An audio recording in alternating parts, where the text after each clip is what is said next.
नमस्कार। आज हम बात करेंगे उन बड़ी खबरों की जो सिर्फ आज की हेडलाइन नहीं है बल्कि कल का इतिहास लिख रही हैं। सैन्य शक्ति से लेकर खेल के मैदान तक। आइए देखते हैं कि आज दुनिया में क्या कुछ चल रहा है। तो कभी सोचा है कि जो आज की बड़ी खबर है वो कल इतिहास की किताब का हिस्सा कैसे बन जाती है? चलिए, आज की इन बड़ी खबरों में इसी सवाल का जवाब ढूंढने की कोशिश करते हैं। तो सबसे पहले बात भारत की।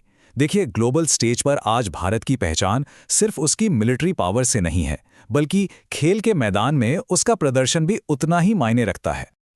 जरा इस नंबर पे गौर कीजिए, छठा।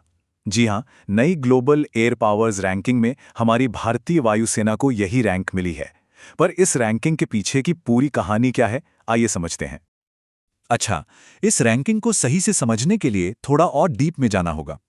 टॉप 4 जगहों पर तो देखिए अमेरिकी सेना का ही दबदबा है, मतलब उनकी एयरफोर्स भी और नेवी भी। ये दिखाता है कि ग्लोबल पावर बैलेंस कितना कॉम्प्लेक्स है, और इस मुश्किल समीकरण में भारत का छठा स्थान मिलना उसकी बढ़ती स्ट्रेटेजिक इंपॉर्टेंस को साफ साफ दिखाता है। लेकिन जैसा मैंने कहा, देश की ताकत सिर्फ मिलिट्री से नहीं आंकी जाती। असली दम तो खेल के मैदान पर भी दिखता है। और लीजिए, खेल की दुनिया से एक और जबरदस्त खबर आ रही है। हमारी इंडियन हॉकी टीम ने मलेशिया में हुए 2025 के सुल्तान ऑफ जोहर कप में सिल्वर मेडल जीतकर देश का नाम रोशन कर दिया है।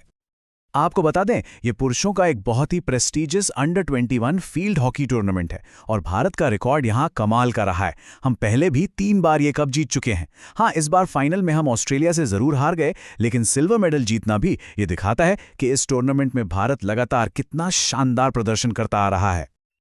चलिए, अब थोड़ा रुख करते हैं पर्यावरण की तरफ। यहां हम एक लोकल प्रॉब्लम को एक ग्लोबल क्राइसिस से जोड़कर देखेंगे, और ये बहुत दिलचस्प है। ये स्लाइड एक तरह से 2 अलग-अलग दुनियाओं की एक ही कहानी बता रही है।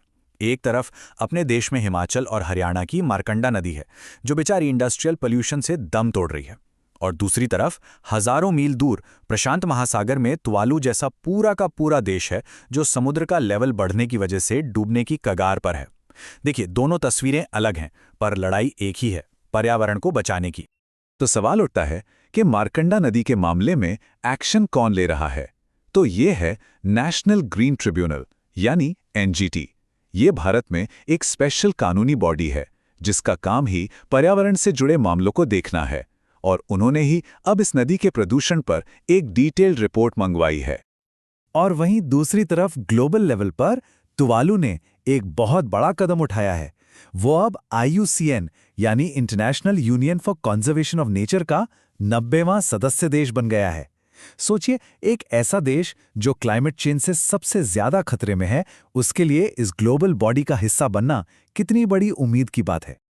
और जब बात संरक्षण की हो ही रही है, तो यूनाइटेड नेशंस की ये रिपोर्ट हमें सच में सोचने पर मजबूर कर देती है।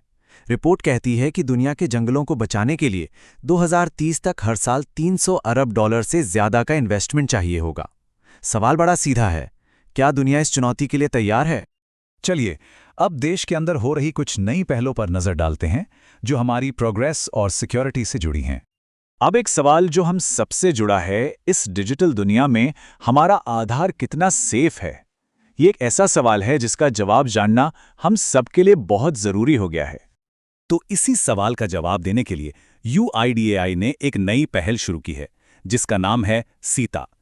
इसका सीधा सीधा मकसद है डीप फेक जैसी नई चुनौतियों से लड़ना और आधार ऑथेंटिकेशन को और भी ज्यादा मजबूत बनाना। इसके लिए सरकार स्टार्टअप्स के साथ मिलकर काम करेगी ताकि ऐसी नई टेक्नोलॉजी बनाई जा सके जो नकली बायोमेट्रिक्स को पकड़ सके और हर तरह की धोखाधड़ी को रोक सके।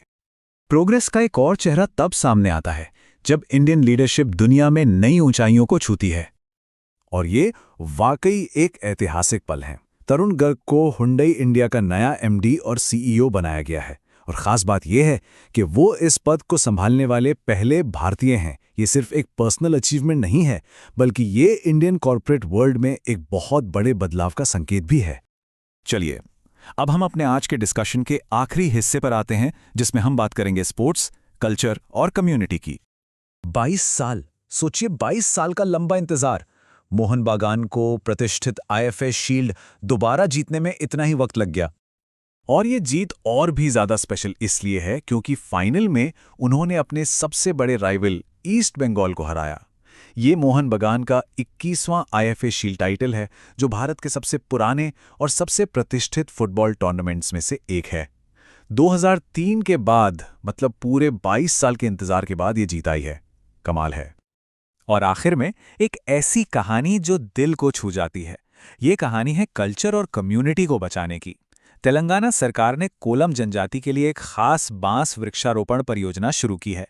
ये एक ऐसा आदिवासी समुदाय है जिनकी पूरी जिंदगी, उनकी पहचान पीढ़ियों से बांस के बने सामान पर ही टिकी है।